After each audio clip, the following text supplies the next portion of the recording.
தமிழக வெற்றிக் கழகம் தலைவர் திரு விஜய் அவர்களின் சொல்லுக்கு இணங்க மக்களை நேசி மக்களுக்காக சேவை செய் என்பதற்கு ஏற்ப தமிழகத்தில் முதல் முறையாக தமிழக வெற்றிக் கழகம் தூத்துக்குடி மேற்கு மாவட்டத்திற்கு உட்பட்ட பகுதிகளில் இறந்தவர்களுக்கு குளிர்சாதன பெட்டி, சவப்பெட்டி, சொர்க்கரதம் இவை அனைத்தும் அன்னை வி.ஜி. சரவணன் அவர்களின் ஏற்பாட்டில் கட்டணம் இல்லாமல் வழங்கப்பட்டு வருகிறது.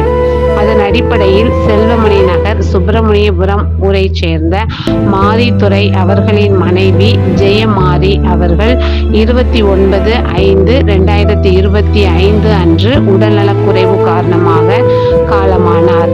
அன்னாருடைய பூத உடலை அடக்கம் செய்வதற்காக சொர்க்கரதம், பிரேசர் பாக்ஸ், அமரர் பெட்டி இவை அனைத்தும் மனிதம் நிலைக்க தமிழக வெற்றிக் கழகம் தூத்துக்குடி மேற்கு மாவட்டம் அன்னை வி.ஜி. சரவணன் அவர்களின் ஏற்பாட்டில் எந்தவித கட்டணமும் இன்றி சேவையாக வழங்கப்பட்டது.